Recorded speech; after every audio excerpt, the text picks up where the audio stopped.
Mamy Ravatomanga milaza ho marary vavony ka mitady mpitsabo fo any Nosy Morisy zany amin'izao fotoana izao.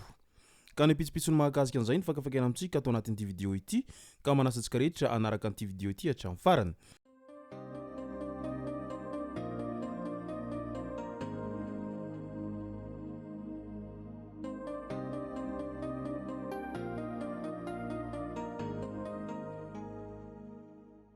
Ny tonga tsy miaraba hono namantesitra ka dia faly miaraba isika rehetra mpanaraka tsy tapaka an'ity chaîne ity tenako amin'ity androandroany ity arakan'izay efa natsipiko zay dia ny mahakasiky ny toe-pahasalamany Mamy Ravatomanga no tena iompanan-tsika atao anatin'ity vidéo ity fa milohan'izay dia andao aloha resantsika ireto tsara ho fantatra manaraka ireto.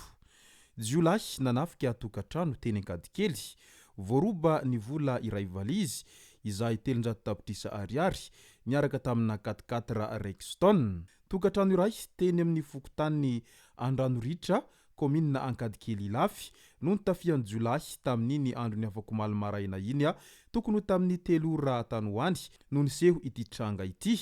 Nafatotro ireo olon-dratsy tamin'ny tady teo an-tokotany ny mpiambina ny tanàna toy izany koa ireo olona tao an-trano nandritra n'ity fanafiana ity. Vokany lasan'ireo Jiolahy nandritra n'izany ny fiara 4x4 iray izay marika Rexton miloko fotsy. Voaroba tao koa ny vola iray valizy izay mitentina 300 tapitrisa ariary.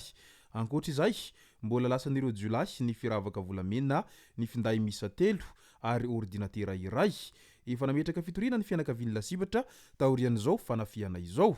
Midika izany fa tena tsy kely lalana ny olon-dratsy amin'izao fotoana izao ary matoa misy ity fanafiana ity dia tsy maintsy misy zany ireo olona izay nizara ny vaovao tany amin'ireo olon-dratsy ireo ka eo indrindra no tokony hanaovana fanadihadiana lalina amin'ireo rehetra izay olona ankaiky sy manodidina anireto olona izay lasibatra ireto mba hahafantarana ny tena marina mahakasika an'ity raha fanafiana ity. Tena hita fa mbola tsy mandry fahalemana tanteraka ao Madagasikara ao amin'izao ankehitriny izao, indrindra fa amin'ireo renivohitra ireo dia ahitana an'izay trangana tsy fandriampahalemana izay foana, indrindra ity trangana fanafiana amin'ny tampiadiana ity no tena matetika hita ao anatin'izany rehetra izany.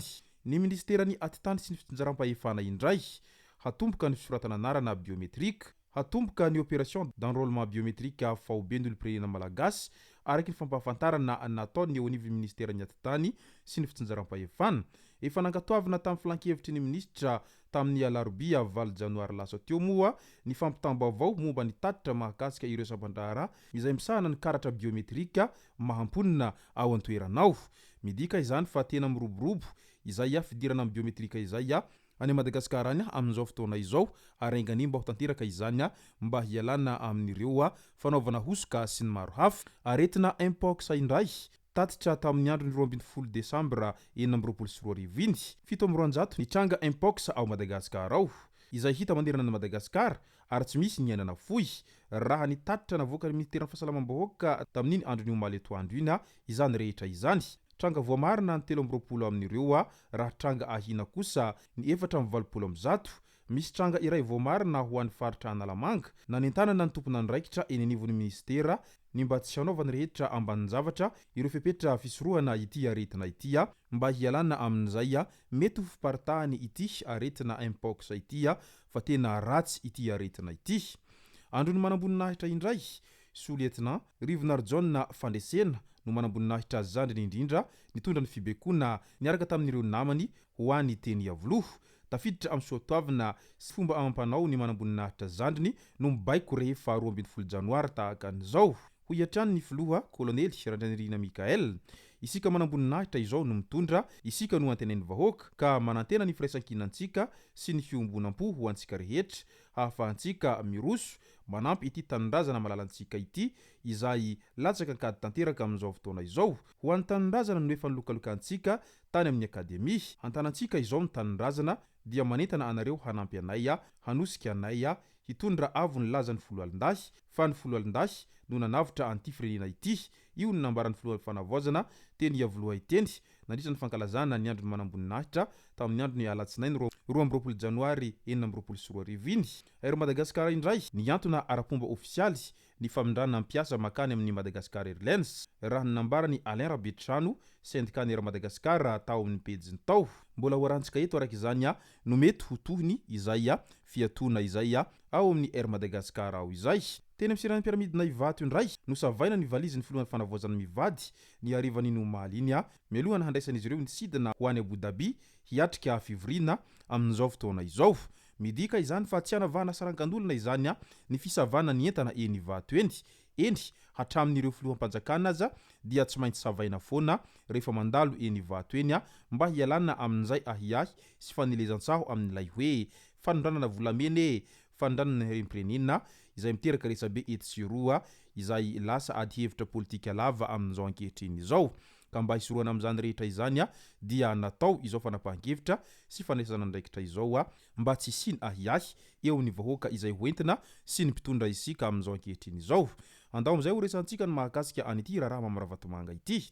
Milaza ho marary vavony ka mitady mitsabo fo any Amorisy any amin'izao fotoana izao. Izay no voalazan'ny mpisolo vavazy tamin'ny ramatoa mpitsara tao amin'ny fitsarana Bay Androement Courte na BRC tamin'iny andro ny alatsinainy iny. Tsy nety nipoitra teo amin'ny écran tao amin'ny fonja misy azy tao amin'ny horloge ihany koa izy rehefa nantsona hiatrika fivorina ampitahin-davitra izay voalaza fa tsy salama izay. Nangataka an'ilay mpisolo vavany ity mpandraharaha ity araka izany ilay mpitsara mba hifandray amin'ny welfare officiaire iantohana izay rehetra ilainy Mamy Ravatomanga. Ity farany izay hiverina eo anoloan'ny fitsarana ao amin'ny BRC amin'ny 2 febroary 2024 avy izao raha ny voalazan'ny loharanom-baovao avy any an-toerana hatrany. Azo lazaina araka izany fa miharatsy araka izany toe-pahasalamana ity mpandraharaha malagasy ity any an-toerana any amin'izao fotoana izao. Ka dia mangataka an'izay mpitsabo fo izay ry zareo any amponjany mba hisoroana izay mety ho fitarany izay aretiny ity mpandraharaha malagasy izay mbola mifonja any Anosy Maorisy any amin'izao fotoana izao noho ireo raha maro izay mahavoasarengotra azy tamin'ireny afera maro isan-karazany ireny izay isany tena nampidoboka azy any amin'ny fonjan'ny Maorisy any amin'izao fotoana izao ary isany tena antony iray lehibe nanafoanana sy nanakatonana an'ireo compte bankiny izay misy 8 be izao taorian'izay fidoboany amponja tany Anosy Maorisy izay no masaka azona rozy tao anatin'ity video ity tomboko lasy tomboko vavy misaotratsika rehetra nanaraka an'ity video ity hatramin'ny farany. Aza dino ny milaiky ny video antsika ary tsara voatrany ny miabone amin'ny chaîne antsika mba ahafahanareo manaraka tsy tapaka ny video zay lefa nahito isan'andro. Tomboko lasy tomboko vavy makasitraka dia mirary soa.